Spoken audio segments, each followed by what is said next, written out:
Hola amigos, ¿cómo están? Muchas gracias por acceder a estos vídeos. La idea entonces de este primer audiolibro es compartir con ustedes algunos temas de interés, tanto de interés en la docencia universitaria, en la profesión y en la práctica cotidiana de toda aquella persona que está involucrado con los temas estrictamente empresariales. Lo importante de conocer el derecho empresarial radica entonces de saber cómo constituir una sociedad en primer lugar. El derecho societario, de hecho, el derecho comercial en especial y en particular el derecho empresarial va a darnos a nosotros la posibilidad de hacer muchos audiolibros, de tal manera que esto sea un curso completo de derecho empresarial. Y lo que nos importa a nosotros en este primer audiolibro es compartir lo siguiente: las partes elementales de lo que constituyen las personas jurídicas. Por ejemplo, la doctrina suele normalmente clasificar a las personas jurídicas en dos tipos de personas: personas jurídicas de derecho público y personas jurídicas de derecho privado. Esto quiere decir entonces que, por ejemplo, las personas jurídicas de derecho público son los que se crean por ley. Ejemplo, una municipalidad. Las personas jurídicas de derecho privado, sin embargo, son aquellos que se crean por la voluntad de los privados, es decir, por la voluntad de las partes, por acuerdo de las partes, por las personas físicas, por las personas jurídicas también, pero de derecho privado. Y entonces, a nosotros lo que nos importa en esta oportunidad no es conocer a las personas jurídicas de derecho público, sino a las personas jurídicas de derecho privado. Y las personas jurídicas de derecho privado se clasifican en personas jurídicas con fines de lucro y personas jurídicas sin fines de lucro. Las personas jurídicas con fines de lucro son las sociedades, son las empresas. Las personas jurídicas sin fines de lucro están detallados y nombrados en el Código Civil. Por ejemplo, las asociaciones, los comités, las fundaciones y otros que no están en el Código Civil, como por ejemplo las organizaciones sociales de base, los comedores populares, los comités de vaso de leche, los clubes de madre, las rondas campesinas, etcétera. Son personas jurídicas sin fines de lucro. Y para entender, por ejemplo, cuál es la diferencia entre personas jurídicas con fines de lucro y personas jurídicas sin fines de lucro, la diferencia está en que qué se hace con las ganancias. Porque ambos tipos de personas jurídicas, los que tienen fines de lucro y los que no tienen fines de lucro, pueden realizar actividades eminentemente económicas. La diferencia está entonces en que qué se hace con la ganancia si ambos ganan, obtienen rentas. La diferencia está entonces en que la sociedad, que es la persona jurídica típica con fines de lucro, la ganancia lo reparten entre los socios de la sociedad. En cambio, en las personas jurídicas sin fines de lucro, como por ejemplo las asociaciones, el dinero o las ganancias no se reparten entre los asociados. Las ganancias se invierten o se reinvierten a la finalidad altruista que ha establecido en su estatuto y en su pacto social la asociación sin fines de lucro. Pero en esta oportunidad a nosotros no nos interesa mucho las personas jurídicas sin fines de lucro. Lo que pretendemos hoy día un poco informar es respecto de las sociedades con fines de lucro. Y estas sociedades con fines de lucro se dividen de dos partes, o en dos partes: las sociedades comerciales y las sociedades civiles, por decirlo así.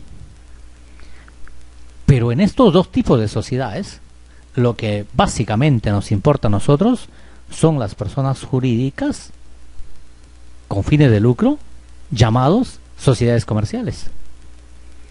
Y en estas sociedades comerciales encontramos también una subdivisión. Por ejemplo, las sociedades comerciales se dividen en sociedades de capital y sociedades de personas.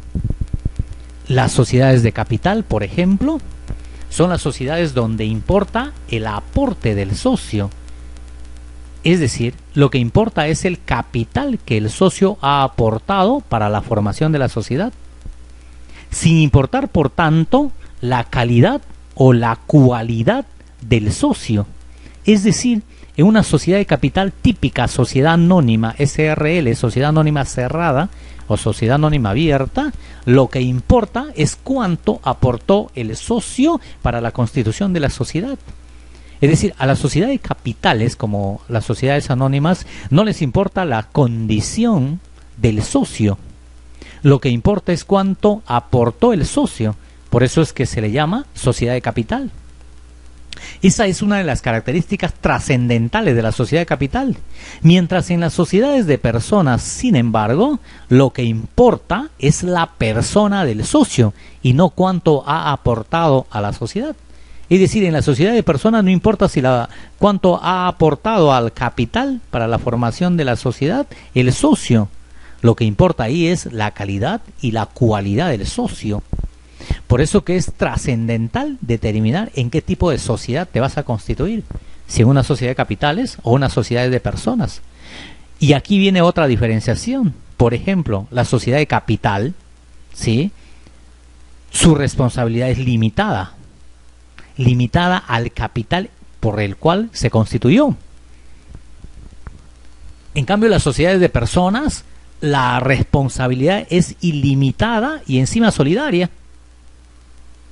Esto quiere decir entonces, en el supuesto en que una sociedad de personas cayera en insolvencia o en quiebra, ¿no?, o simplemente se disuelve, se liquida y se extingue teniendo deudas, la responsabilidad de cada socio de esta sociedad de personas será ilimitada. Es decir, los acreedores podrán cobrar, aparte de el capital que forma parte de la sociedad, el capital propio de cada socio. En cambio, en la sociedad de personas, porque la responsabilidad es limitada, está limitada estrictamente al capital.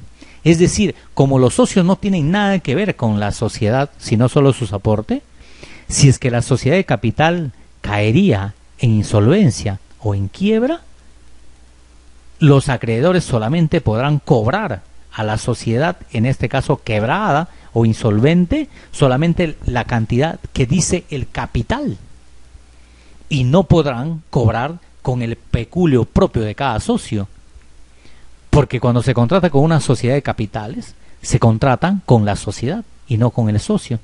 En cambio, cuando contratas con una sociedad de personas, contratas con la sociedad, pero al mismo tiempo es responsabilidad del socio.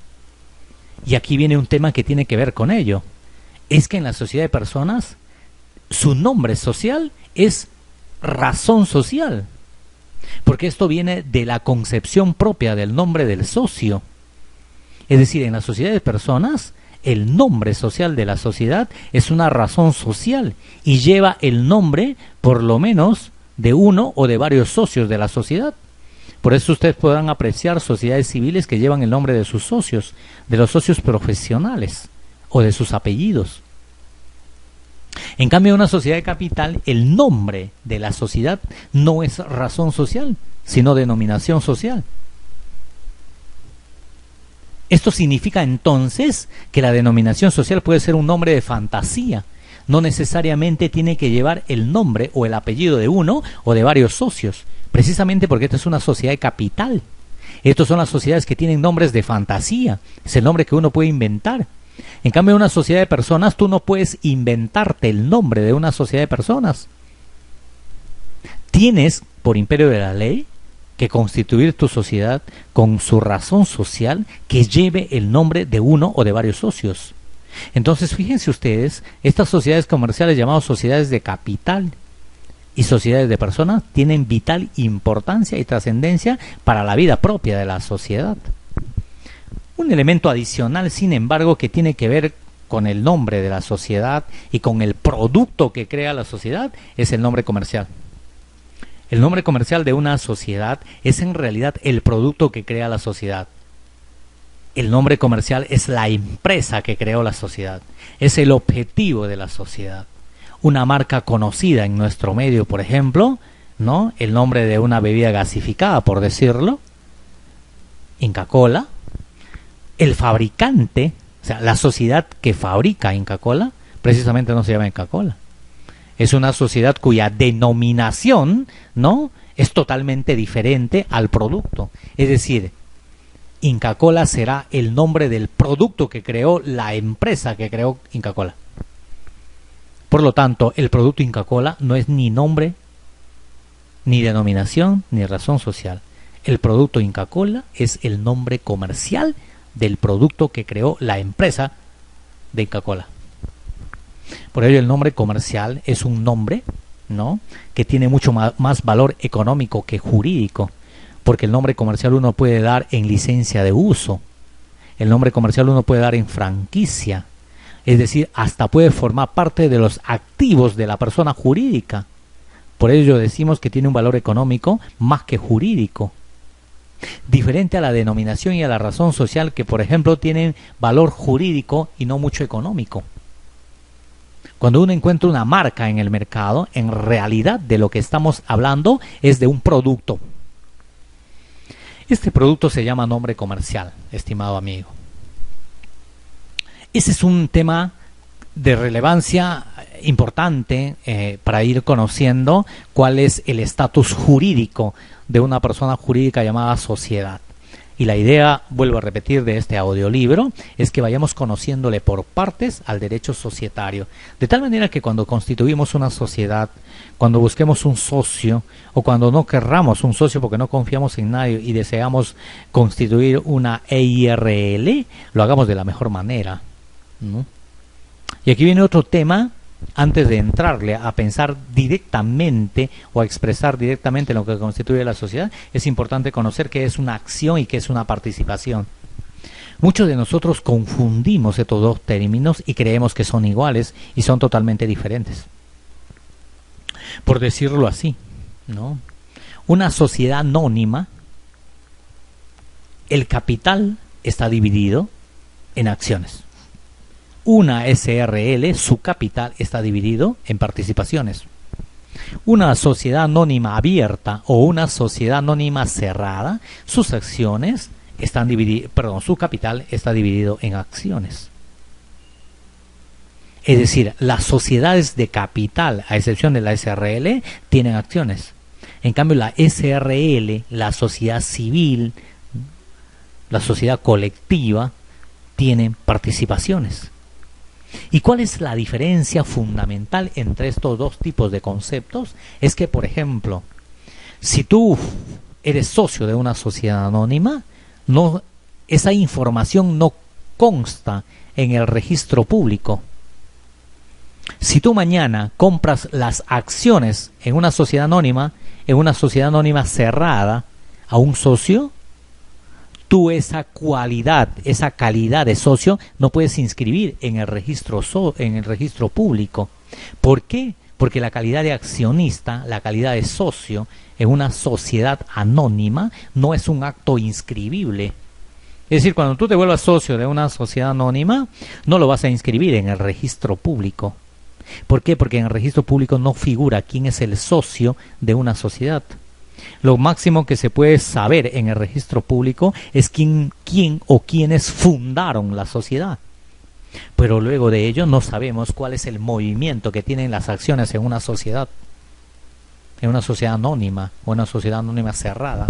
En cambio, cuando tú constituyes una SRL, es decir, una sociedad de responsabilidad limitada, que su capital se divide en participaciones,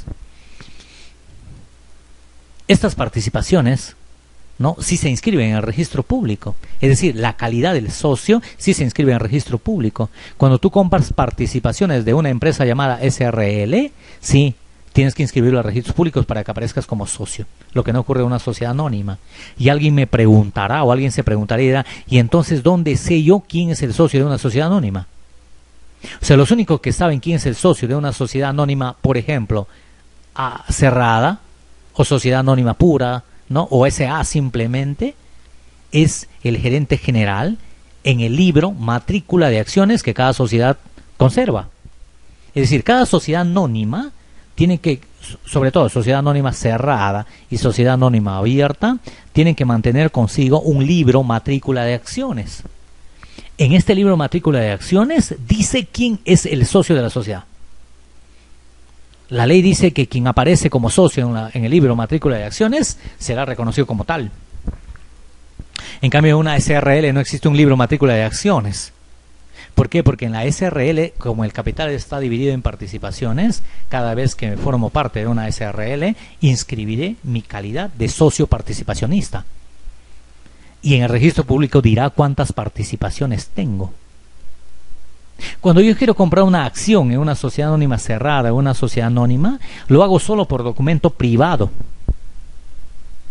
En cambio, cuando voy a comprar una participación o más participaciones, tengo que hacerlo por escritura pública. Es decir, la SRL es una sociedad eminentemente formal. Por ello es que resulta bastante oneroso constituir una SRL y toda la vida de la sociedad. ¿Por qué? Porque cada acto que se ejecuta en una SRL se tiene que inscribir en el registro público y se tiene que hacer a través de escritura pública. Por lo tanto, lo recomendable es constituir una sociedad anónima o una sociedad anónima cerrada. ¿Por qué? Porque es mucho más ágil la transferencia de las participaciones y una serie de actos que se realizan en el interior de la sociedad. Un tema importante con las acciones adicionales es que, por ejemplo, las sociedades anónimas cerradas son sociedades en las cuales tú no te puedes convertir en el socio de la noche a la mañana.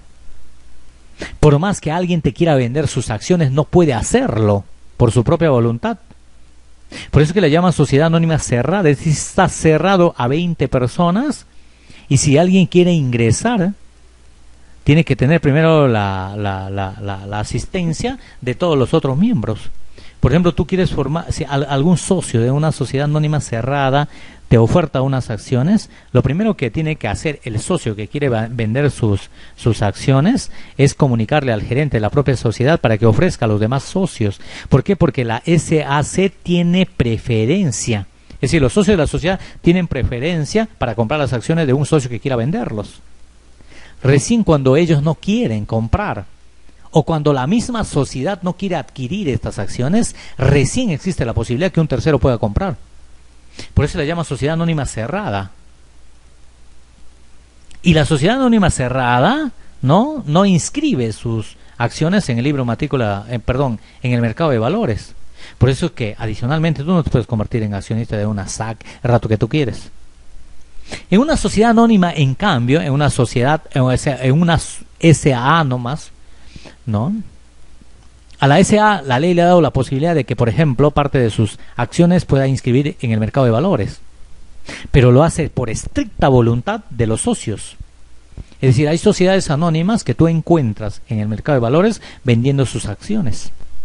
Y tú mañana te puedes convertir en un socio de una sociedad anónima en virtud de haber comprado acciones en el mercado de valores respecto de esa sociedad. La sociedad anónima abierta, por ejemplo, llamado SAA, tiene la obligación, de acuerdo a cómo señala la norma, de inscribir toditos sus acciones en el mercado de valores. Es decir, tú mañana te conviertes en el socio de una sociedad anónima abierta y al siguiente día estás vendiendo tus acciones y dejaste de ser socio y luego a 2 días te estás volviendo a comprar acciones y vuelves a ser socio. ¿Por qué? Porque al socio mayoritario en una sociedad anónima abierta no se preocupa, ¿no?, de ninguna manera respecto de los nuevos socios que están ingresando. ¿Por qué? Porque la ley en el mercado de valores y supervisados por CONACEP, es decir, por la Comisión Nacional Supervisora de Empresas y Valores, ¿no?, mantiene supervisado todo el trámite, todo el movimiento comercial respecto de las acciones de las sociedades anónimas abiertas en el mercado de valores. Dicho esto, ¿no?, como parte introductoria, nos interesa entonces ahora conocer lo que es una sociedad, ¿no? Se dice, por ejemplo, que la sociedad se puede definir como la asociación voluntaria de personas que crean un fondo patrimonial común para colaborar en la explotación de una empresa, con el ánimo de obtener un beneficio individual participando en las ganancias que se otorgan, ¿no? Esto a decir de Rodrigo Uria, ¿no?, un argentino muy versado en derecho societario. Tenemos otro concepto, por ejemplo, en el que se señala que la sociedad es una asociación de personas que quiere conseguir una finalidad común a ellas, mediante la constitución de un tipo o clase de organización prevista por la ley, ¿no? Esto lo señala Sánchez Caldero y Olivencia Ruiz. También se señala que una sociedad es un contrato que da origen a una persona jurídica o al menos a una organización, la cual ya no depende del contrato originario, sino que tiene su propio estatuto, que se modifica sin contar con la voluntad de los primitivos contratantes. Así lo señala Joaquín Garrigues.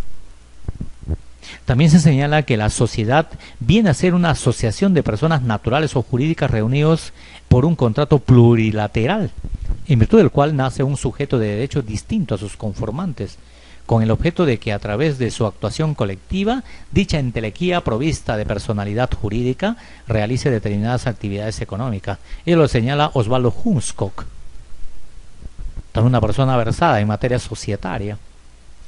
La naturaleza jurídica de una sociedad se divide en tres partes, ¿no? A la sociedad se le puede ver como una empresa, ¿no? Se le puede ver como una persona jurídica, o también se le puede tomar como un contrato. Como una empresa, una sociedad, ¿no?, nace de la actividad creadora del empresario, de manera colectiva o de manera individual. Esa es una empresa. O sea, vista una sociedad como una empresa, tiene que ver con el empresario, es decir, con su voluntad colectiva o individual para crear la sociedad. Eso es como empresa. Como persona jurídica, sin embargo, existen una serie de teorías, Se dice, por ejemplo, que en virtud de la cual la formación de una sociedad no es un contrato, sino simplemente un acto constitutivo. Se dice entonces que la sociedad no es un contrato, sino un acto constitutivo. También se señala que en virtud de la cual los contratantes pierden sus voluntades individuales para quedar sujetos a la voluntad del ente creado. Ustedes saben que cuando se constituye una sociedad, tú como socio simplemente eres socio, pero tu sociedad es otra persona jurídica. Tú como socio no puedes decidir nada respecto de la sociedad. Tienes que reunirte en asambleas y de acuerdo con los votos correspondientes, tú decidirás en la vida de una sociedad. Pero a partir de ese momento no depende de ti, sino de la voluntad del ente, es decir, de la sociedad. Existe otra teoría que señala respecto a la persona jurídica de una sociedad, es que la voluntad de las partes que suscriben el acto social originario quedará relegada a un segundo plano, prevaleciendo la voluntad del Estado como ente creador de las reglas de juego. Lo que señala esta teoría es que entonces el Estado es quien pone las reglas de juego en la constitución de una sociedad.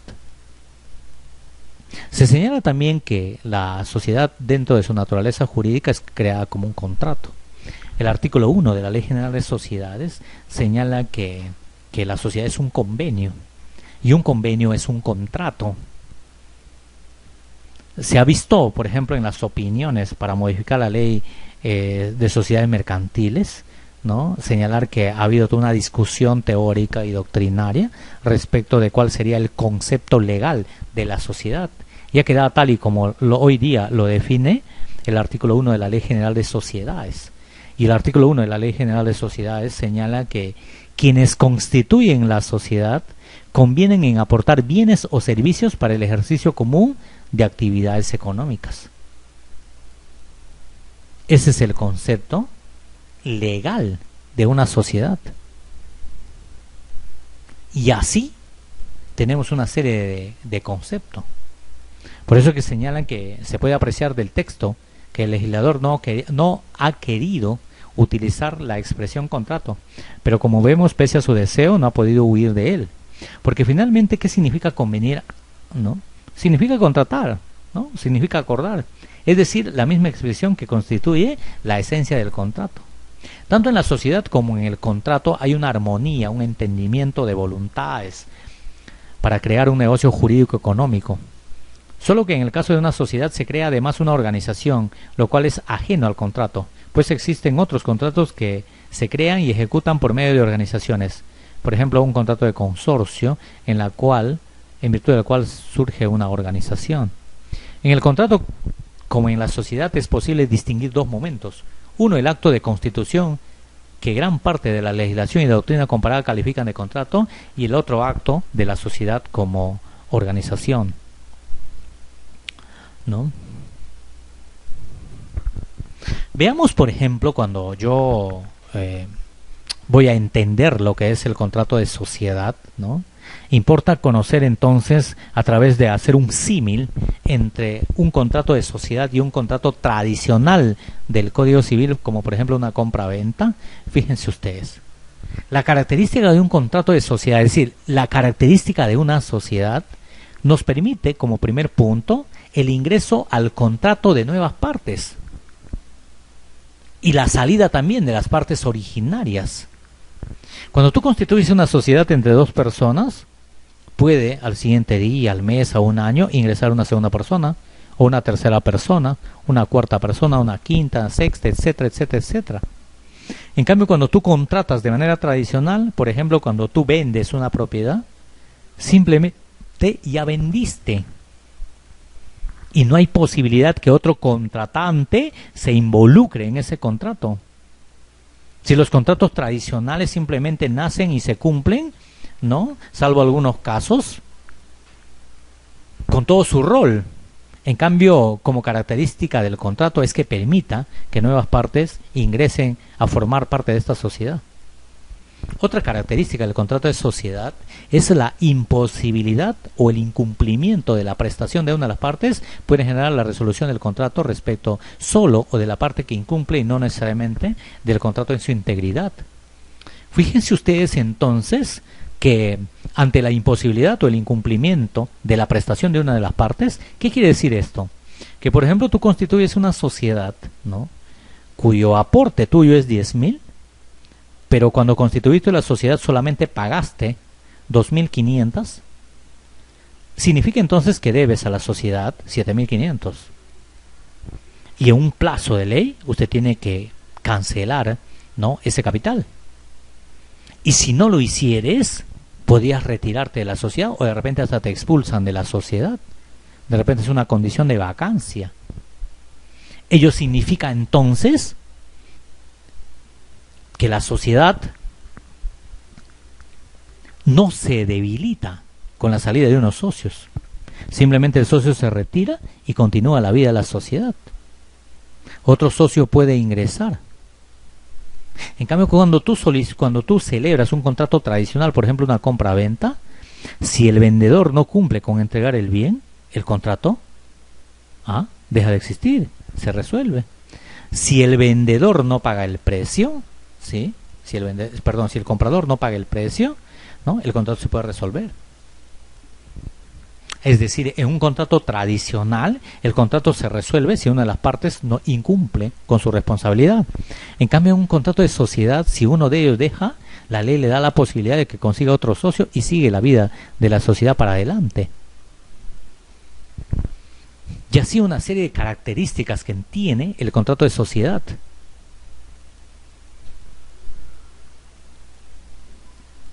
Por ejemplo, a nosotros nos interesa saber, ¿no?, dentro de la sociedad, o cómo se constituye una sociedad, primero lo siguiente. La sociedad en realidad no se crea con la inscripción en el registro público. En realidad la inscripción en el registro público lo único que hace a la sociedad es volverle regular, darle personalidad jurídica, otorgarle personalidad jurídica. Eso es lo que hace el derecho cuando inscribes una sociedad.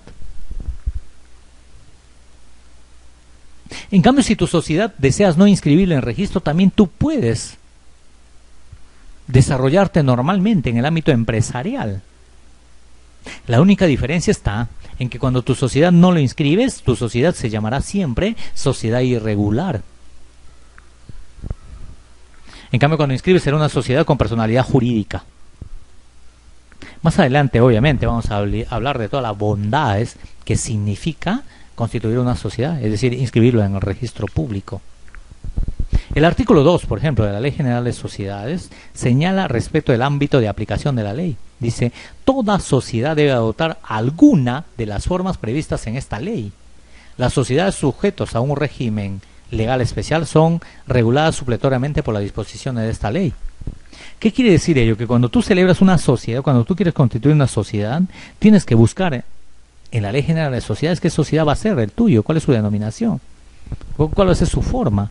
Voy a una forma societaria de sociedad anónima, una forma de sociedad anónima abierta, una forma de sociedad anónima cerrada, una forma de SRL, una forma de civil, una forma de sociedad colectiva, una forma de sociedad en comandita. ¿Cuál de esas formas tienes que adoptar? Cualquiera de ellos, pero tienes que adoptar uno de ellos. Es lo que señala la ley. Ahora, la sociedad tiene forma de constitución, tiene modalidades de constitución, ¿no? Por ejemplo, la sociedad anónima cerrada, la sociedad anónima, es decir, la SA, ¿no? Se constituye simultáneamente en un solo acto por los socios fundadores o en forma sucesiva mediante oferta a terceros contenidos en el programa de fundación otorgados por los fundadores. ¿Qué quiere decir esto? Cuando yo constituyo una SAC, por ejemplo, lo primero que hago es reservar mi nombre en el registro público. Luego de ello, ya teniendo el nombre, veo cuál va a ser mi capital. Si mi capital va a ser en bienes, si los bienes son inscribibles o no, si los bienes son inmuebles o muebles, o voy a pagar en dinero en efectivo, etcétera. Y una vez que tenga mi voucher, por ejemplo, si es en dinero, tengo mi voucher de depósito en una entidad financiera, entonces al notario yo tengo que llevarle mi nombre de mi sociedad debidamente reservado en el registro público, mi voucher, el nombre de mi gerente y el nombre de los socios, y etcétera, etcétera, y con ello el notario elevará a escritura pública nuestro pacto social. Y de esa manera tenemos una sociedad. Es decir, se llama constitución simultánea cuando todos los actos se dan en un solo momento. Cuando hoy día reservo mi nombre, cuando mañana pago mi depósito, perdón, mi aporte de capital, ¿no? En dinero, a través de un banco, ¿no?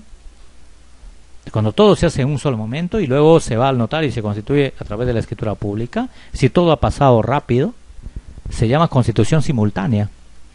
En cambio, cuando tú tienes un acuerdo, una idea, ¿no? Un proyecto de constituir una sociedad anónima abierta, esta sociedad anónima abierta sí tiene que constituirse no de manera simultánea, o sea, no se constituye de un día para otro, tiene que hacerse a través de oferta a terceros. ¿Qué significa esto? Es decir, los que tienen la idea de constituir una sociedad anónima abierta simplemente crean un programa de fundación y, por ejemplo, dan el plazo de un año, ¿no? Y ponen a vender sus acciones con anticipación antes de la creación, antes de la constitución de la sociedad.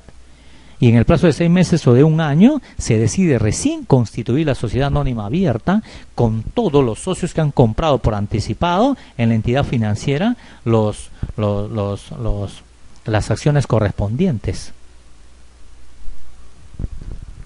Para constituir una sociedad, otro requisito elemental es la pluralidad de socios. Si quieres constituir una sociedad anónima, mínimo tienes que tener 2 socios. En la norma anterior de la ley de sociedades mercantiles señalaba que para constituir una sociedad necesitabas de 3 partes, ¿no? Hoy día esta ley un poco más clara, ¿no? Un poco más inteligente, señala que para constituir una sociedad solamente necesito pluralidad de socios.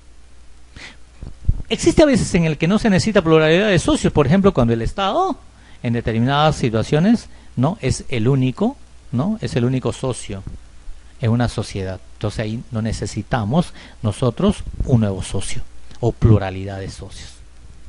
Estimado amigo, ¿no? Este audiolibro apenas acaba de comenzar, ¿no? Esta serie de autolibros, perdón, de audiolibros. ¿Por qué? Porque lo que queremos es iniciar desde el artículo 1 de la Ley General de Sociedades y explicar hasta toda la Ley General de Sociedades, porque es trascendental. Es fundamental que la gente sepa cómo constituir una sociedad, sepa qué dar de aporte, sepa cómo es realizar su trámite de reserva de nombre en el registro público, sepa de qué objetivo persigue la sociedad, ¿no? Cuáles son los requisitos que tiene que cumplir de forma para que la sociedad se inscriba en el registro público y obtenga personalidad jurídica, y una serie de aspectos más que involucran a la constitución de la sociedad. Así que recién estamos explicando hasta el artículo 4 de la Ley General de Sociedades, y en un próximo audiolibro continuaremos explicando todo el desarrollo del derecho societario basado principalmente en la Ley General de Sociedades. Enseñaremos a cómo se constituye la sociedad, cómo se inscribe la sociedad y finalmente cómo se desarrolla la sociedad en el mundo económico. Muchísimas gracias.